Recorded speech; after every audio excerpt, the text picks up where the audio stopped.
एक बार फिर से आप सभी का बहुत बहुत स्वागत है हमारे YouTube चैनल पे। आज मैं फिर से आप सभी के लिए बहुत ही महत्वपूर्ण वीडियो लेके आया हूँ। आज जो हमारा वीडियो है वो क्लास 12 के हिस्ट्री का चैप्टर है, चैप्टर नंबर 13। चैप्टर का नाम है महात्मा गांधी और राष्ट्रीय आंदोलन। ये चैप्टर का पहला पार्ट का जो वीडियो था वो ऑलरेडी पब्लिश हो चुका है। आज जो हम आपको बताने वाले हैं वो सेकेंड पार्ट है। तो आइए सेकेंड पार्ट की शुरुआत करते हैं इसके सबसे महत्वपूर्ण पॉइंट से।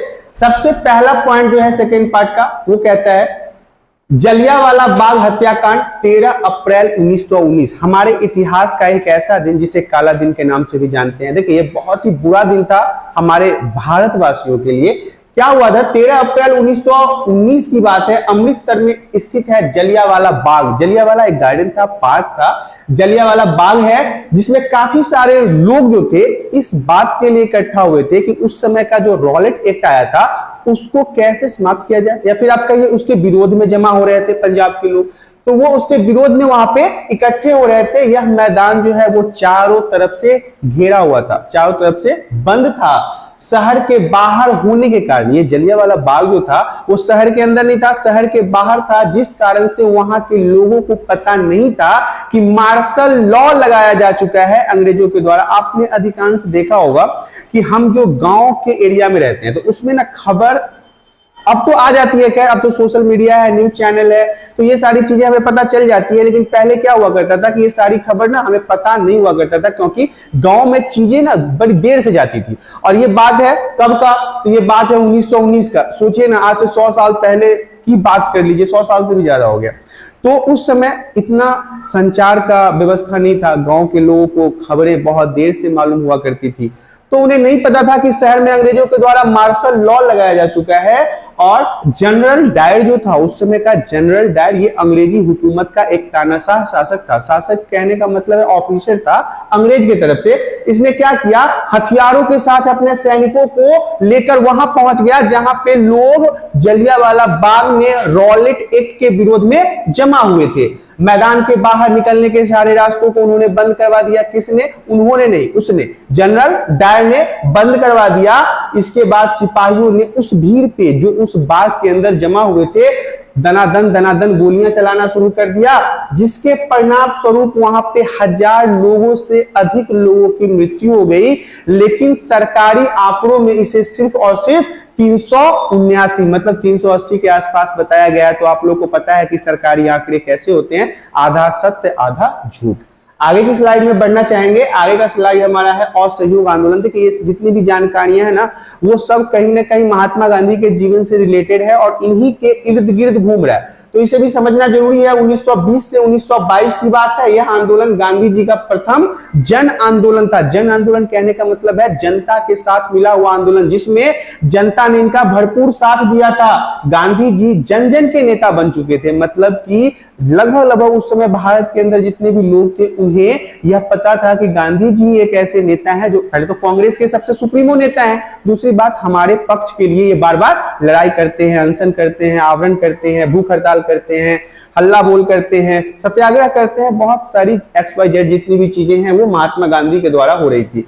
और इस आंदोलन से जनता में नया जोश आ गया, वो बड़े ही जोशीले हो गए जब उन्होंने देखा कि महात्मा गांधी जी कूद कूद के आगे काम कर ही रहे हैं, तो पीछे से जनता भी पूरा सपोर्ट दे रही थी। तो ये था असहयोग आंदोलन। अब देखिए असहयोग आंदोलन इतना नहीं है, इसमें कुछ और भी बातें हैं जो आपको आगे पढ़ना है।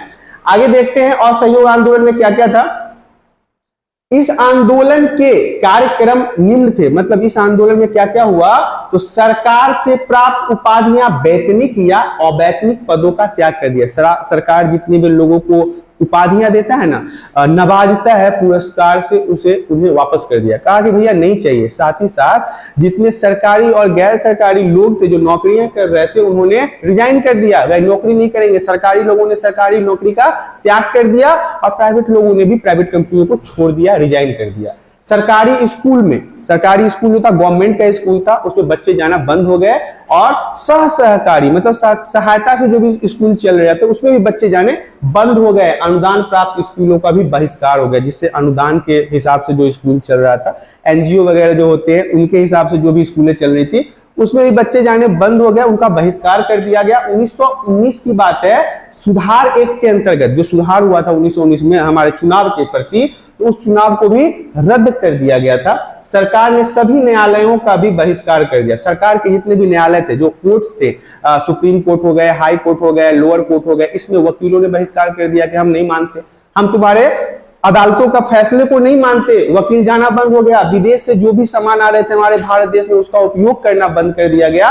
और इस तरह से असहयोग आंदोलन में बहिष्कार हुआ। और भी बहुत सारी चीजें हैं जो मैं अभी आपको आगे बताता हूं। आगे की स्लाइड में है, सभी सरकारी और अर्ध सरकारी समारोहों का भी बहिष्कार कर दिया। जितने भी गवर्नमेंट और नॉन गवर्नमेंट थे, उन सभी समारोहों का भी बहिष्कार कर दिया गया। सैनिक कॉलेज, जो सरकारी कॉलेज थे, मजदूर आदि में काम करने वालों ने साफ इनकार कर दिया। जो भी लेबर ग्रेड के लोग थे, उन्होंने सरकारी जगहों पे काम करने से मना कर दिया।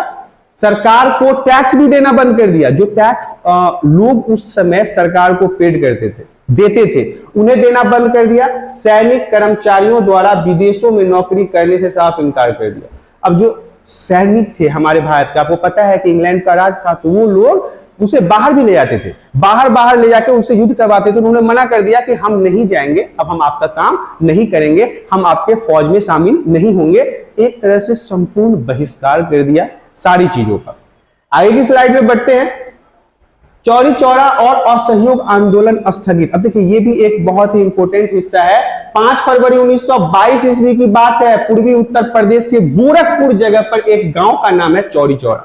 गांव का नाम है चौरी चौरा। इसी नाम से इसके कांड को जोड़ा गया है, इसलिए चौरी चौरा कांड के नाम से भी जाना जाता है। एक कांग्रेस का जुलूस निकाला गया। कहां? चौरी चौरा में। कहां है? गोरखपुर में। कब निकाला गया? 5 फरवरी 1922 में। कहां? गोरखपुर में। गांव का नाम चौरी चौरा, याद रखिएगा, इंपॉर्टेंट है। यहां से कांग्रेस का जुलूस निकाला जाता है। पुलिस ने उस जुलूस को रोका। वहां पे जितने भी लोग जुलूस मतलब रैली जो निकाली गई, उसमें उसे रोका गया, पुलिस के द्वारा रोका गया। पुलिस ने रोका तो आपको पता है रैली में लोग तो ऐसे ही उग्र होते हैं, बड़े ही एकदम जोशीले स्वभाव में उन्होंने पुलिस वाले को धक्का मुक्की करके उनके स्टेशन तक रखाया। शायद कुछ पुलिस वालों ने इनसे लाठी वाठी का चार्जबाज कर दिया 2-4 बंदे को, तो लोग भड़क गए। उन्होंने थाने वाने में भी आग लगा दिया। उनके थाने में आग लगा दिया गया, और जिसमें एक थानेदार और 21 पुलिसकर्मी थे जिन्हें खदेड़ के भगा दिया गया।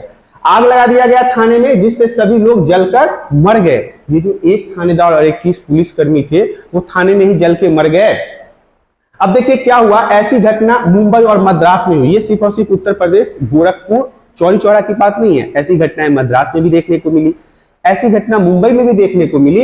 अब इससे गांधी जी व्याकुल हो गए। वो तो ऐसा चाहते ही नहीं थे। वो क्या चाहते थे कि सब कुछ शांति से हो, लेकिन अब 21 लोग मर गए, एक थानेदार भी मर गया। उधर मद्रास में भी देखा जा रहा है, मुंबई में भी देखा जा रहा है, लोग हिंसक हो रहे हैं। तो महात्मा गांधी जी ये नहीं चाहते थे कि लोग हिंसा से जाके लड़ाई करें, वो तो चाहते थे कि शांति स्वभाव से लड़ाई हो। इसलिए अब वो लोग, उनको लगा क्या, अभी लोग तैयार नहीं है अहिंसात्मक लड़ाई करने के लिए। अहिंसात्मक का मतलब होता है ऐसा लड़ाई जिसमें लाठी, गोली, बम, बारूद, थप्पड़, लात, जूते, चप्पल, चाकू ना हो, बल्कि सिर्फ और सिर्फ बातों से, शांति से बातों को रखा जाए। लेकिन गांधी जी को लगा कि नहीं, अभी लोग अहिंसात्मक लड़ाई के लिए तैयार नहीं है, लोग हिंसा पर उतर गए हैं। उन्होंने 12 फरवरी 1922 ईस्वी को कांग्रेस के कार्य समिति के आंदोलन को स्थगित कर दिया गया। इस जो इनका चल रहा था आंदोलन, इसको इन्होंने रोक दिया। आगे की स्लाइड में बढ़ते हैं। आगे का स्लाइड हमारा कहता है नमक सत्याग्रह। अब ये भी इंपॉर्टेंट है। देखिए, गणतंत्र दिवस के पालन के बाद क्या हुआ, गांधी जी नमक कानून को तोड़ने के लिए मार्च किया। गांधी जी ने नमक कानून को, अब नमक कानून कौन लाया था? अंग्रेजों द्वारा लाया गया था। इन्होंने इसको तोड़ा क्योंकि ये कानून भी हमारे देश के हित में नहीं था और लोग इसका विद्रोह कर रहे थे। तो महात्मा गांधी ने क्या किया, भारतीयों द्वारा व्यापक रूप से नापसंद किया गया था इसको, क्योंकि इसने राज्य को नमक के निर्माण और बिक्री में एकाधिकार दिया था। एक ही राज्य को बनाओ, बेचो, अधिकार प्राप्त हो गया, जिससे लोग नाखुश थे। तो 12 मार्च 1930 को गांधी जी ने आश्रम जो इन्होंने बनाया था गुजरात में, सागर तक मतलब समुद्र तक मार्च शुरू किया। पैदल चल के गए, इनके अपने बहुत सारे साथी थे, वहां से वो चल के गए, किनारे पे पहुंचे, कहां, समुद्र के किनारे पे, और वहां पहुंचकर नमक बनाया। लेकिन नमक बनाने का कानून इन्होंने तोड़ दिया, क्योंकि नमक सभी के बनाने का तो नहीं था। अंग्रेजों की नजर में ये एक कानून था और इन्होंने कानून को तोड़ा।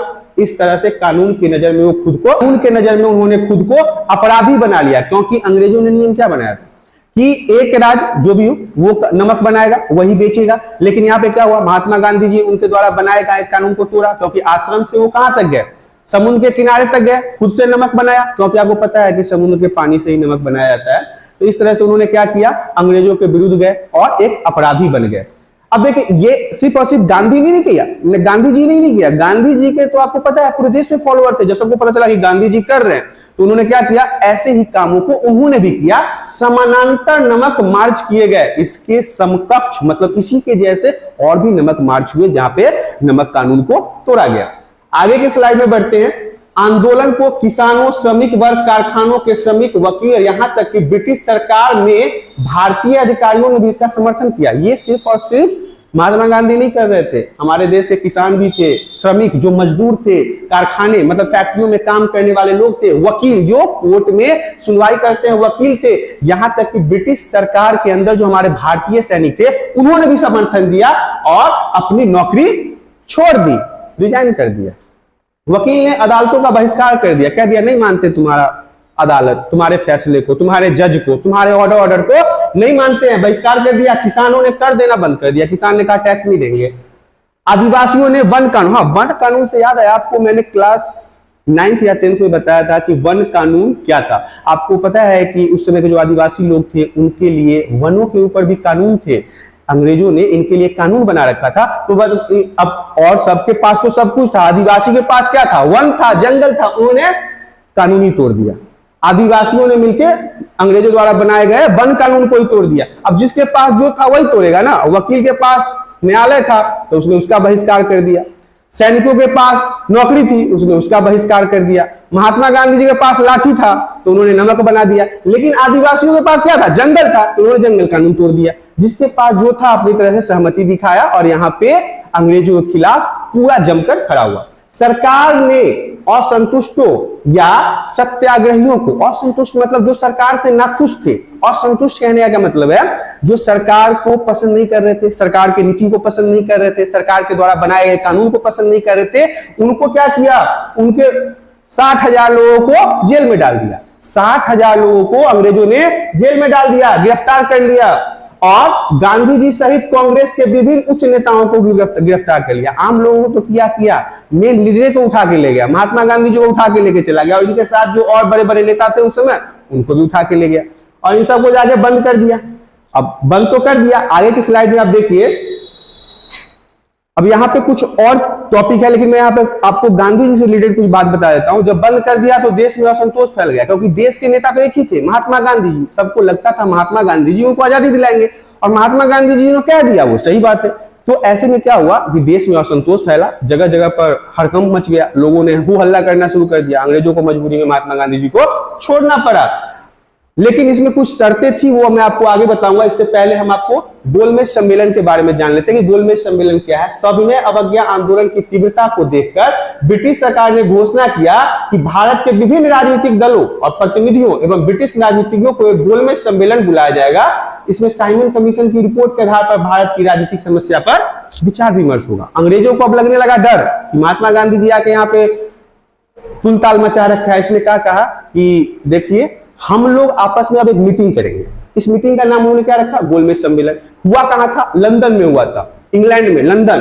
कहा कि भारत के जो बड़े बड़े नेता हैं उनको बुलाया जाएगा, हमारे ऑफिसर्स अब जो है अंग्रेज के उनको बुलाया जाएगा, साथ ही साथ हमारे ब्रिटिश जो नेता सब है वो रहेंगे और भारत के अंदर जो समस्या चल रही है, राजनीतिक समस्या चल रही है, उसका समाधान लेंगे। प्रथम गोलमेज सम्मेलन में क्या हुआ, 12 नवंबर 1930 से 19 जनवरी 1931 तक चला।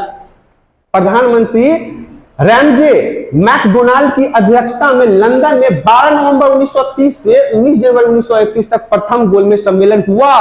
लेकिन इसमें दिक्कत यह था कि कांग्रेस शामिल नहीं हुआ, महात्मा गांधी जी गए नहीं, कांग्रेस का कोई नेता शामिल नहीं था, इसलिए ठीक से यहाँ पे कोई मतलब ले ही नहीं पाया, मतलब इनका कोई डिसीजन ही नहीं आया। ये प्रथम गोलमेज सम्मेलन तो किया, प्रधानमंत्री भी थे, कुछ दिग्गज नेता भी थे, लेकिन मेन नेता कांग्रेस, मेन नेता महात्मा गांधी जी गए ही नहीं। और महात्मा गांधी जी नहीं गए, बेचारा कोई बेकार हो गया, सारा खर्चा पानी यहाँ पे वो फालतू में लगा लिए।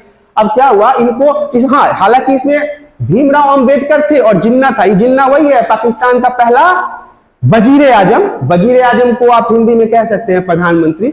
ये जिन्ना जो है पाकिस्तान का वजीर आजम था और हमारे देश के कानून मंत्री, कानून के रचयिता डॉक्टर भीमराव अंबेडकर भी थे। लेकिन मेन आदमी कौन था? ये सब तो थे, बहुत बड़े नेता थे, लेकिन मेन आदमी था महात्मा गांधी। वो पहुंचा नहीं तो ये बेचारा सब जाके खा पी के आ गया, कुछ हुआ नहीं, वहां पे कोई ठोस कदम नहीं उठा, कोई डिसीजन नहीं निकला। अब अंग्रेजों को बात पता चल गया कि बिना महात्मा गांधी के कोई उपाय नहीं है, अगर महात्मा गांधी नहीं हुआ तो ठोस कदम नहीं निकाला जा सकता है। आगे की स्लाइड में हम आपको बताना चाहेंगे, गांधी इरविन समझौता इसी का नतीजा था कि महात्मा गांधी जी पहले वाले गोलमेज सम्मेलन लंदन नहीं पहुंचे। तब ब्रिटिश को लग गया कि भाई दिक्कत है। ब्रिटिश सरकार प्रथम गोलमेज सम्मेलन से समझ गई थी कि बिना कांग्रेस के सहयोग से कोई फैसला नहीं लिया जा सकता है, संभव ही नहीं है। क्योंकि अब स्वाभाविक सी बात है ना, उस देश में आप उस देश के सबसे बड़ी पार्टी कांग्रेस, उसके सबसे बड़े नेता महात्मा गांधी जी, उसके बिना आप कैसे कोई डिसीजन ले सकते हैं? कोई डिसीजन। अब हमारे घर की अगर बात कर ले, एग्जाम्पल के तौर पर समझा देते हैं।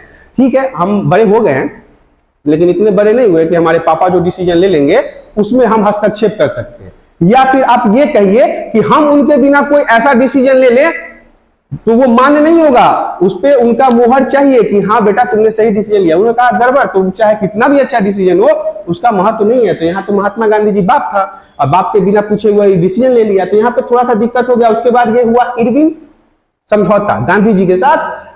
अंग्रेजों को पता चल गया कि बिना गांधी जी के सहयोग से हम कोई ठोस फैसला इस देश में नहीं ले सकते हैं। 5 मार्च 1931 की बात है, गांधी इरविन समझौता संपन्न हुआ।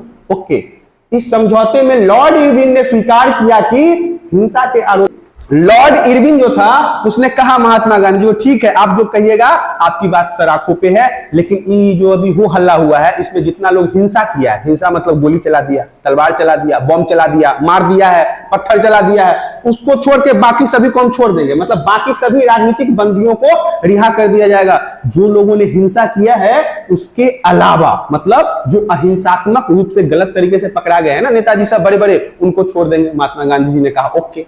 दूसरा था भारतीयों को समुद्र किनारे नमक बनाने का अधिकार दिया गया। हाँ, ये महात्मा गांधी जो साबरमती से लेके और पहुंचे समुद्र के किनारे तक क्या करने, नमक बनाने।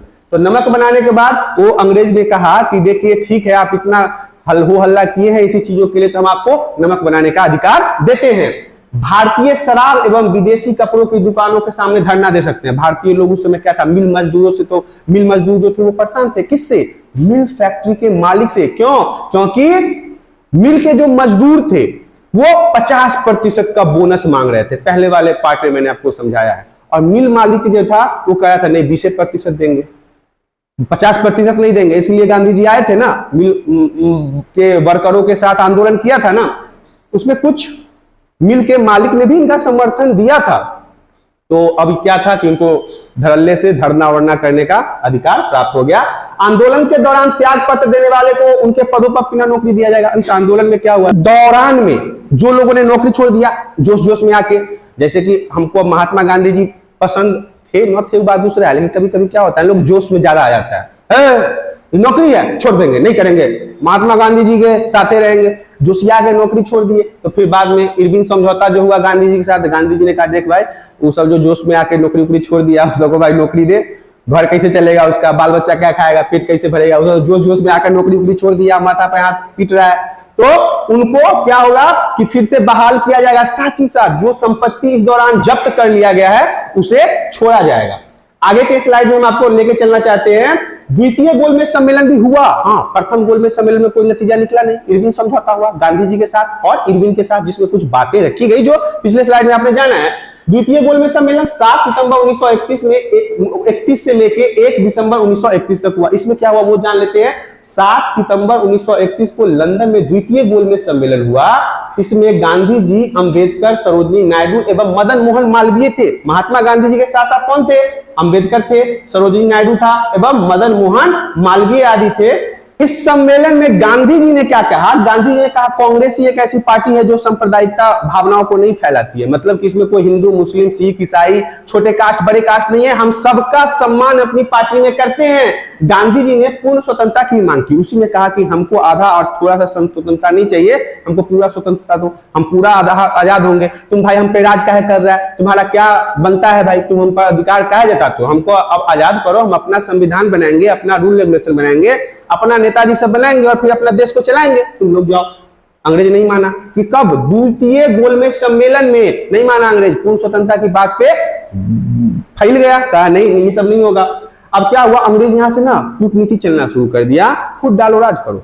उस समय क्या था कि महात्मा गांधी जी चाहते थे कि हमारे देश में एक पार्टी हो, एक पार्टी के अंदर सारे लोग काम करें, लेकिन जो लोकल पार्टी थी राज्य बाय राज्य, वो अपने धर्म और जाति के हिसाब से अपनी पार्टी को बनाना चाहते थे। जैसे कि सिखों का नेता, जैसे कि मुसलमानों का नेता, जैसे हिंदुओं का नेता, जैसे जैनों का नेता, जैसे हरिजनों का नेता। तो इस तरह से वो पार्टी के अपने धर्म के हिसाब से, अपने जाति के हिसाब से बनाना चाहते थे, जिसके कारण महात्मा गांधी जी दुखी हुए। और दुखी होने के बाद उन्होंने क्या किया, फिर से आंदोलन। महात्मा गांधी जी आंदोलन बहुत करते थे। अब देखिए ना, यहाँ पे गांधी जी लौट कर आए, और गांधी जी भारत लौट कर कब आए? 3 जनवरी 1932 को। कहां से? द्वितीय गोलमेज सम्मेलन लंदन में, हाँ वहां से आए, और फिर से सबने अवज्ञा आंदोलन आरंभ कर दिया। गांधी जी में एक बड़ी अच्छी बात थी कि हमको, हमारे हिसाब से तो आप ये समझ लीजिए, अगर इनको शाम का खाना नहीं मिलता तो उसके लिए भी ये आंदोलन करते थे। ऐसा आंदोलन करने का इनको जज्बात था, मतलब भूत चढ़ा हुआ था। जब से ये आए थे ना वहां से, साउथ अफ्रीका से, आंदोलन पे आंदोलन ठोके जा रहे थे, मतलब बिल्कुल सब चीज चाहते थे आंदोलन से कर ले। हालांकि ऐसा नहीं था, सब चीज आंदोलन से नहीं होता था। अगर आंदोलन से और बिना लाठी चलाए अगर ऐसा होता तो चंद्रशेखर आजाद, भगत सिंह जैसे लोग ना फांसी नहीं चढ़ गए होते। आइए वापस टॉपिक पे आते हैं। गांधी जी एवं सरदार पटेल, कौन? सरदार वल्लभ भाई पटेल को गिरफ्तार कर लिया गया। ये आंदोलन जैसे ही शुरू किए कि इनको गिरफ्तार कर लिया गया, फिर से जेल में डाल दिया। कांग्रेस को अब डाला तो डाला, और कांग्रेस का जो पार्टी था ना उस समय का, इतना बड़ा पार्टी, उसको गैर कानूनी घोषित कर दिया। अंग्रेजों ने कहा कि ई आदमी पार्टी का ठीक नहीं है, नहीं आदमी ठीक है और नहीं का पार्टी ठीक है। ये दोनों है जो घोल में करता है, हर बात में बैठ जाता है धरना पर, 400-500 आदमी को लेके, फिर वो 4-5 हजार हो जाता है, फिर 4-5 लाख हो जाता है, इसको अंदर डालो। और अपने साथ साथ बेचारा सरदार वल्लभ भाई पटेल को भी अंदर डलवा दिए, और संस्था को भी गैर कानूनी घोषित कर दिया। आगे की स्लाइड में बढ़ते हैं। आएगा स्लाइड हमारा कहता है पूना पैक्ट। ये इंपॉर्टेंट है, एग्जाम में 100% आएगा। 12th के एग्जाम में कहीं ना कहीं, किसी न किसी कोने में आपको पूना पैक्ट देखने को मिलेगा, चाहे वो 1 नंबर में हो, 2, 3, 4, 5, 6, जिस नंबर में आए जरूर आएगा। और इसे कॉमनवेल्थ अवार्ड भी कहते हैं। क्या है? जब दूसरा गोलमेज सम्मेलन 7 सितंबर 1931 में ब्रिटिश सरकार ने घोषणा की थी, दूसरा गोलमेज सम्मेलन हुआ, तो सांप्रदायिक समस्या को हल करने में भारतीय असफल रहे, ऐसा किसका कहना था? अंग्रेजों ने। अंग्रेजों ने कहा कि भारतीय जो लोग हैं वो सांप्रदायिक समस्या को नहीं समाप्त कर पाए, मतलब कि भारत में ऊंची जाति, नीची जाति, हिंदू, मुस्लिम, सिख, ईसाई, हम फलाना, हम ढिकाना, XYZ अपने अपने जाति पे लड़ रहे हैं, तो ये समस्या समाप्त नहीं हो रही है। किसने कहा? अंग्रेजों ने कहा। सरकार इस समस्या का समाधान करेगी, मतलब अब कौन करेगा? अब अंग्रेज करेगा समस्या का समाधान। हाँ, सरकार में जो है वही इस समस्या का समाधान करेगा। इस घोषणा में मुसलमानों, सिखों, भारतीय, ईसाई आदि को पृथक प्रतिनिधित्व दिया गया। प्रतिनिधित्व मतलब अलग अलग नेता दिया गया। मुसलमानों को अलग नेता जिन्ना दे दिया गया, सिखों को अलग नेता, भारतीय ईसाई को अलग नेता दे दिया गया। इस तरह से अलग अलग नेता देके हमारे यहाँ समाज को बांटने की कोशिश की गई। क्योंकि इस घोषणा 16 अगस्त 1932 को प्रधानमंत्री रेजिमेंट मैकडॉनल्ड ने की थी, जो प्रधानमंत्री थे उस समय वहां के। लेकिन इस कॉमनल अवार्ड या सांप्रदायिक पंचायत भी कहा जाता है। देखिए, इसे कॉमनल अवार्ड और पंचायत भी कहा जाता है। पंचायत आपके 1 नंबर में पूछा जा सकता है। हिंदू समाज से हरिजनों को अलग कर दिया गया था। हिंदू के धर्म से हरिजनों को अलग कर दिया गया, और मूल रूप से देखा जाए तो यह घोषणा फूट डालो और राज करो की नीति को काम करने लगा था। मतलब कि अंग्रेज ये चाहते थे कि इनके जातियों को अलग कर दे और इन पे और दिनों तक राज करे, जबकि महात्मा गांधी इसका विरोध कर रहे थे। वो कह रहे थे नहीं बेटा, ऐसा नहीं चलेगा, हम सब एक हैं, हम सब कांग्रेस में हैं। लेकिन फिर भी ये जबरदस्ती मुसलमानों को अलग नेता बना दिया, सिखों को अलग दे दिया, ईसाइयों को अलग दे दिया, और इधर हिंदू में से हरिजन को अलग कर दिया, ताकि ये कमजोर पड़ जाए। एक साथ रहेंगे तो इनका दबदबा ज्यादा रहेगा, लेकिन अलग अलग पृथक कर देंगे तो इनका चलेगा नहीं। आगे की स्लाइड में देखिए, आगे का स्लाइड हमारा कहता है गांधी जी ने कहा कि अगर सरकार इस सांप्रदायिक निर्णय की घोषणा करती है, हाँ गांधी जी धमका दिए फिर से कि बेटा अगर तू ऐसा करेगा फिर से अनशन कर देंगे। तैयार रहते थे हमेशा। कह दिया कि सरकार ने अगर ऐसी घोषणा की तो हम फिर से अनशन पर उतर जाएंगे, और सरकार को लगा कि तैयार रहता है, कोई ध्यान नहीं दिया, कहा कि तो बराबर अनशन करता रहता है, एक वॉर कर लेगा, कोई बात नहीं। अंततः गांधी जी ने आवरण अनशन आरंभ करने की चेतावनी दी। जब कहा कि फाइनल आवरण कर देंगे अनशन, बेटा अगर तूने ऐसा अगर घोषणा किया कि हरिजन अलग हो गए, मुसलमानों का नेता अलग, सिखों का नेता अलग, ईसाइयों का नेता अलग, और हरिजन हिंदू से अलग, तो हम क्या कर देंगे, अनशन कर देंगे। फाइनल हमारा कॉल है, फाइनल कॉल, हेलो अब हम करेंगे। सरकार समझ गया कि टेंशन फिर से बढ़ा देगा, उसने झुक गया, कहा कि ठीक है नहीं करेंगे। गांधी जी सहित मदन मोहन मालवीय, डॉक्टर राजेंद्र प्रसाद, राजा गोपालचारी, एमसी रज्जा के सहयोग से समझौता हुआ। यहाँ पर फिर से एक समझौता हुआ। बात है 26 सितंबर 1932 को समझौता पर हस्ताक्षर भी हुआ। यह समझौता भारत के पुणे में संपन्न हुआ था। पूना महाराष्ट्र का एक शहर है, पूना, याद रखिएगा। और पूना में ही यह बात हुआ था, पूना में यह समझौता हुआ था, इसीलिए इसे हम पूना पैक्ट या पूना समझौता के नाम से जानते हैं। आगे की स्लाइड में बढ़ते हैं। आगे का स्लाइड हमारा कहता है भारत छोड़ो आंदोलन, इंपोर्टेंट। क्रिप्स मिशन की विफलता के बाद गांधी जी ने अगस्त 1942 में बंबई से भारत छोड़ो आंदोलन शुरू हुआ। कहां से किया? मुंबई से। मुंबई से भारत छोड़ो आंदोलन शुरू किया। तुरंत ही गांधी जी और अन्य वरिष्ठ नेताओं को गिरफ्तार कर लिया। बहुत बार इनको रेला गया है। मतलब गांधी जी अपने साथ साथ ना 200-400 को और लेके जाते थे अंदर। कि फिर से क्या किया, जैसे इन्होंने भारत छोड़ो आंदोलन का आह्वान किया, इनको फिर से जेल में डाल दिया। और इनके साथ जो और बड़े बड़े नेता थे, उस समय क्या होता था, महात्मा गांधी जी के बगल में खड़ा होकर फोटो खिंचवाने वाले भी बहुत लोग थे और इस चक्कर में पिल जाते थे, जाते थे फोटो खिंचवाने। अंग्रेज समझता था इसी का चेला चपाटा हुआ, उसको भी रेल दिया अंदर में पेला कस के। महात्मा गांधी जी को तो कोई मारता नहीं था क्योंकि मेन लीडर थे, लेकिन उनका दायां बांग जो था उसको खूब रेला भी जाता था। यहाँ पे गिरफ्तार कर लिया गया, लेकिन पूरे देश में युवा कार्यकर्ताओं ने हमले और तोड़फोड़ कर दिया। अब सबको जोश फिर से चढ़ गया। युवा जो थे, जवान नवयुवक, वो सब क्या किए, तोड़फोड़ मचा दिया पूरे देश में। भारत छोड़ो आंदोलन एक जन आंदोलन के रूप में लाया गया। जनता ने उठा दिया कि हाँ महात्मा गांधी जी बोले हैं, ठीक बोले हैं, जन आंदोलन होगा, भारत को छोड़ के जाना होगा। सैकड़ों हजार आम नागरिक और युवा अपने कॉलेजों को छोड़कर जेल चले गए। कॉलेज वाले छोड़ बोले कि हाँ भाई जेल में ले ले, महात्मा गांधी जी जेल में, हम भी जेल में जाएंगे। जेल उनको ऐसा लग रहा था जैसे वो हनीमून मनाने आए हैं। पूरा कॉलेज वाले छोड़ के, पूरा क्लास छोड़ के, ट्यूशन कोचिंग छोड़ के पहुंच गया जेल में। क्यों? क्योंकि महात्मा गांधी जी जेल में। एक बड़ा आश्चर्य का बात है, आप देखिए कि इसमें शाहरुख खान के पीछे भागते हैं तो मानते हैं कि हाँ भाई वो एक्टर है, सलमान खान के पीछे भागा, माना एक्टर है, अभिनेत्री सब, हीरोइन सब के पीछे भागा तो माना कि एक्टर है। लेकिन महात्मा गांधी जी का उम्र उस समय था, बूढ़े थे, बाल नहीं था, तब लौंडा सब उनके पीछे भाग रहा था। ये मानने वाला बात है। कुछ ना कुछ तो बात रहा होगा महात्मा गांधी जी में कि हजारों हजार लोग उनके पीछे जेल में पहुंचने गए, जेल में पहुंच गए कि हाँ देखेंगे गांधी जी को, गांधी जी जेल में है, हमको भी जेल में डाल लो। अब क्या हुआ, कांग्रेसी नेता सब जेल में थे। सारा कांग्रेसी नेता को तो जो मेन मुद्दा था गांधी जी के साथ जो दाया बाया में था, सबको जेल में फेल दिया।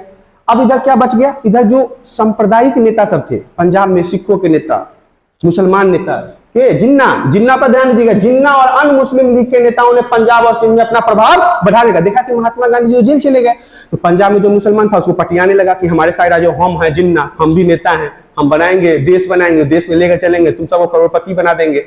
ऐसा मतलब लोग नेताजी से तो ऐसे ही लोग देते हैं कि आप हमको वोट दीजिए और हम आपको नोट देंगे, वोट दो नोट लो। तो ऐसा ही करके ये अपना वहां पे, कहां पे, पंजाब और सिंध में अपना प्रभाव फैलाने लगा, लोगों को अपने अंदर समाने लगा। अब क्या हुआ कि 1944 में गांधी जी को जेल से रिहा कर दिया गया, फिर से इनको जेल से छोड़ा गया। अब फिर से तैयार हो गए कोई ना कोई अनशन करने के लिए। अब क्या हुआ, बाद में उन्होंने मतभेदों को सुलझाने के लिए जिन्ना के साथ बैठक की। अब जो मतभेद हो गया था हिंदू मुस्लिम सिख ये सब में जो आपस में गोलमेल हो गया था, जो अंग्रेजों ने यहाँ पे लीला मचा दिया था, सबको अलग अलग नेता दे दो, हरिजनों को हिंदू से अलग कर दो। अब आपस में ही देश हमारा टूटने पे लगा हुआ था, आपस में हमारा घरेलू हिंसा हो रहा था, गृह युद्ध सा माहौल सा हो गया था। महात्मा गांधी जी ने तुरंत बागडोर संभाला और जिन्ना जो उस समय के मुस्लिम नेता थे, सिखों के नेता थे, उनके साथ मीटिंग किया। मीटिंग में क्या हुआ आगे हम आपको बताते हैं। 1946 में कैबिनेट मिशन आया, लेकिन यह कांग्रेस को प्राप्त करने में विफल रहा। कैबिनेट मिशन आया, कांग्रेस इसमें सफलता हासिल नहीं कर पाई। मुस्लिम लीग संघीय व्यवस्था पर सहमत हो गई, जिसमें भारत में एकजुट रखा और हद तक प्रांतों को स्वायत्तता प्रदान की। कुछ ऐसी बातें हुई जिससे दोनों नेता मान गए और हमारा राज्य जो है वो एक जगह रह गया, आदमी एक जगह रह गया, टूटे नहीं, सांप्रदायिकता न फैले, सारे समाज के लोग एक जैसे रहे, एक साथ रहे, एक जैसा सोच विचार रखे। इस बातों पे वार्ता चल ही रही थी। वार्ता की असफलता के बाद जिन्ना ने पाकिस्तान के लिए मांग कर दिया। अब इधर हमारे देश में एक अलग घटना घट रहा है कि हमारा अपना देश अभी आजादी के माहौल में लड़ाई कर रहा है, आजादी हुआ है, नया नया देश तैयार हुआ है, बहुत तरह की दिक्कत है। ये मुल्ला अलग एगो राग छेड़ दिया कि भैया हमको पाकिस्तान चाहिए। एक देखिए ये क्या होता है ना, जब हम चारों तरफ से सुखी हो ना, उस समय अगर हमारे ऊपर कोई तकलीफ आ जाए तो हम उसे सह लेते हैं, उसे हम बर्दाश्त कर लेते हैं। लेकिन हम पहले ही से चारों तरफ से घिरे हुए हैं, उधर माँ बीमार है, उधर बाबू बीमार है, उधर कन्या बीमार है और इस पे एक और बीमारी आ गया। ऐसे ही हमारा देश में पहले ही बहुत तरह की परेशानियों का सामना करना रहता, उसमें जिन्ना एक नया मुद्दा छेड़ दिया कि भैया हमको पाकिस्तान चाहिए। अब देश और परेशान। अब क्या हुआ, सीधी कार्रवाई करने का आह्वान दे दिया कि भैया हमको अपना देश चाहिए ही चाहिए, पाकिस्तान हमको चाहिए ही चाहिए। 16 अगस्त 1946 को कोलकाता में दंगे भड़क गए। दंगे भड़क गए मतलब आपस में ही मारपीट करने लगे ये लोग। और बाद में क्या हुआ, बंगाल के अन्य हिस्सों में भी, जैसे बिहार और बहुत सारे ऐसे, पंजाब तक ये दंगे फैले। हिंदू मुस्लिम राइट हो गया, सिखों का, हिंदुओं का, मुसलमानों का, आपस में लोग एक दूसरे को मारने लगे। किसके? सिर्फ और सिर्फ जिन्ना के कारण। अब देखिए दोनों समुदायों का इसमें जमकर नुकसान हुआ है, बहुत ज्यादा नुकसान हुआ है, हिंदुओं का भी और मुसलमानों का भी। आगे की स्लाइड में बढ़ते हैं। आगे का स्लाइड हमारा कहता है महात्मा गांधी जी के अंतिम वीर दिवस। देखिए बहुत सारे भारत के लोग हैं, आप देखिए सभी लोगों के मत को एक जैसा नहीं बना सकते हैं, लेकिन हर आदमी को अपना पर्सनल मत देने का अधिकार हमारा भारतीय संविधान देता है। आपको मैं बताता हूं कि 100 लोगों को अगर आप इकट्ठा कर ले तो हो सकता है कि 60 लोग ना महात्मा गांधी जी को पसंद नहीं करता होगा, आपको 40 लोग भी पसंद करता होगा। ना पसंद करने वाले में बहुत सारे लोगों के पास बहुत सारे रीजन है, जिसमें से कुछ रीजन आपको यहां भी देखने को मिलेगा। सितंबर और अक्टूबर के महीनों का समय था, गांधी जी अस्पताल और शरणार्थी शिविर में घूम रहे थे, क्योंकि आपको पता है कि जिन्ना मुल्ला के चक्कर में क्या हुआ, देश में हमारा हिंसा फैल गया। बंगाल में, बिहार में, उत्तर प्रदेश में, पंजाब में लोग आपस में एक दूसरे को मारने लगे। अब क्या हुआ, घर से बेघर हो गए लोग, बच्चे यतीम हो गए, माँ बाप मर गया, बच्चे ऐसे ही रह गए। तो ऐसे ऐसे जो शिविर लगा ना, जो कैंप लगा, उसमें महात्मा गांधी जी घूमने गए। घूम घूम के उन लोगों को सांत्वना दिया कि हिंदू मुस्लिम सिख ईसाई आपस में सब भाई भाई। महात्मा गांधी जी ने ऐसा कहा, सबको समझाया और कहा कि जो हुआ उसे भूल जाओ। कैसे भूलेगा भाई, अभी अभी पता चलेगा कि मुसलमान ने उसके बाबू को मार दिया है, तुम 5 मिनट एक दिन 2 दिन के बाद जाए कह रहे हो कि भूल जाओ। वो भूलेगा? नहीं भूलेगा। कहने की बातें हैं सब। तो वो कह रहे हैं कि भूल जाओ और मित्रता और सहयोग और शांति का हाथ बढ़ाओ। कैसे कैसे होगा? नहीं होगा। अगर आपके घर में किसी को कोई दूसरे समुदाय के लोग क्षति पहुंचा रहे हैं तो शायद आप पत्थर ही होंगे जो आप बर्दाश्त कर पाएंगे। या फिर अगले दिन अगर हमको, मान लीजिए कल आज हमारे घर में कोई अगर मुसलमान आके कोई क्षति पहुंचाता है, सिख क्षति पहुंचा देता है, ईसाई क्षति पहुंचा देता है, तो अब कल होकर नरेंद्र मोदी आके कहेंगे कि भूल जाओ। तो ये बात था उस समय। एक तो लोग, हिंदू समाज और मुसलमान समाज, देखिए इसमें ज्यादा क्षति हिंदुओं का ही हुआ था। तो यहां पे महात्मा गांधी जी उस शिविर में पहुंचे और कहे कि भूल जाओ, मित्रता कर लो बेटे, मित्रता कर लो। अभी सब चीज से याद करने से क्या फायदा है। इनके घर में तो इनकी बीबी कस्तूरबा गांधी जी ठीक ठाक थी ना, इसलिए इनको असर नहीं पड़ा। गांधी जी और नेहरू के समर्थन में कांग्रेस ने अल्पसंख्यकों के अधिकार का प्रस्ताव पारित किया। देखिए यहीं से शुरुआत होता है ये हिंदू मुस्लिम का खेल खाल कि अब क्या किया, ये कौन, ये फूल वाले भैया हैं पंडित जवाहरलाल नेहरू और ये गांधी जी, इन्होंने क्या किया, कहा कि मुसलमान तो अल्पसंख्यक है, छोटे जगह पे है, मतलब कि कम है इनकी जनसंख्या, तो इनके लिए अलग अलग अधिकार बनाओ, इनको अलग अधिकार दो, अल्पसंख्यक बनाओ, माइनॉरिटी बनाओ, पैसे दो, आरक्षण दो, फलाना ठिकाना XYZ करके इनको हमारे सर पे बिठा दिया। और आगे कहा कि पार्टी का विभाजन कभी नहीं स्वीकार करेगा। पार्टी जो है कांग्रेस पार्टी, वो देश का विभाजन स्वीकार नहीं करेगा, भारत पाकिस्तान का स्वीकार नहीं करेगा, लेकिन मजबूरी है, दबाव है, मजबूरी के कारण हम भारत और पाकिस्तान का बंटवारा कर रहे हैं। ठीक है, मान लिया। आगे और सुनिए, आपको बड़ा मजा आएगा, समझ में भी आएगा। अब लास्ट स्लाइड है। कांग्रेस ने कहा कि भारत एक लोकतांत्रिक धर्मनिरपेक्ष देश होगा। भारत लोकतांत्रिक तो समझते हैं जहां पे जनता के द्वारा शासन किया जाता हो, और धर्मनिरपेक्ष मतलब हर एक धर्म, हिंदू मुस्लिम सिख ईसाई फलाना ठिकाना XYZ कुछ भी, सबका सम्मान करेंगे, सबका सम्मान करेंगे। भले ही हमारे हिंदू देवी देवता का सम्मान हो ना हो, लेकिन हम सबका सम्मान करेंगे और प्रत्येक नागरिक समान होगा। यहाँ पे कोई हिंदू नहीं, कोई मुस्लिम सिख ईसाई, ऐसा नहीं। हमारा देश भले हिंदुओं का है, लेकिन यहाँ पे हिंदू को कोई अधिक अधिकार नहीं प्राप्त होगा, सबको एक समान देखा जाएगा, ऐसा हम देश बनाएंगे। किसने कहा? पंडित जवाहरलाल नेहरू और महात्मा गांधी ने। और अल्पसंख्यकों को आश्वस्त करने का प्रयास किया। अल्पसंख्यक कौन? यही मुसलमान, जो हमारे भारत देश में आज संख्या को दिन दुगुना रात चौगुना बढ़ा रहे। एक एक मुसलमान को 40-40 बच्चा देखिएगा, 45 बच्चा, बूढ़े बूढ़े तक बच्चा इनका पैदा होता रहता है। कहते हैं तो अल्लाह का मेहरबानी है, पता नहीं कौन सा अल्लाह इनके ऊपर मेहरबान होता है। तो ये उनको अल्पसंख्यक कह रहे हैं। अल्पसंख्यक मतलब जिनकी जनसंख्या कम है, वो कौन है? मुसलमान है। आप अगर सर्वेक्षण करवा ले तो आपको पता चल जाएगा। काफी दिनों से तो भारत में सर्वेक्षण भी नहीं हुआ। अगर सर्वेक्षण हो, सर्वे हो, तो पता चल जाएगा कि अल्पसंख्यक कौन है। मेरे को तो लगता है ना कहीं कहीं अब 2-4 साल में हिंदू ही ना अल्पसंख्यक हो जाए भारत देश में। जिसका देख, वो बिहार में एक कहावत है, जिसके घर में शादी उसके पत्ता पे भोजन नहीं होता है। वही बात है, देश हमारा और हम ही अल्पसंख्यक हो जाएंगे कुछ दिनों में। और महात्मा गांधी जी ने कहा कि अल्पसंख्यक लोगों को पूरा दिया जाएगा, पैसा दिया जाएगा, घर दिया जाएगा, उनको उनके अधिकारों की रक्षा की जाएगी, उनको डरने की जरूरत नहीं है हमारे देश में, उनको पूरा सुविधा दिया जाएगा। गांधी जी ने हिंदू गांधी जी की बात आ गई। अब गांधी जी के जाने का समय हो गया है, बहुत अब कर लिए नेतागिरी, बहुत अनशन कर लिए, आवरण अनशन, भूख हड़ताल, जेल गए, नमक बना लिए, सब कुछ करिए लिए, अब समय आ गया है ऊपर जाने का। तो गांधी जी के बाद में लास्ट में क्या हुआ कि एक नाथूराम गोडसे नाम के व्यक्ति थे, उन्होंने गोली मार दिया। वो इसलिए गोली मारा कि उनको लग रहा था कि ये जो महात्मा गांधी जी जो है ना, अगर और दिन तक जिंदा रहे तो ये कुछ और बड़ा कारनामा कर देंगे। वो क्या थे? नाथूराम गोडसे हिंदू चरमपंथी अखबार के एक संपादक थे, जिन्होंने गांधी जी को मुसलमान के एक अपीलकर्ता के रूप में निरूपित किया। देखिए, नाथूराम गोडसे की बात एक साइड करते हैं, यहां पे मैं आपको बताना चाहूंगा कि इनकी हत्या क्यों हुई।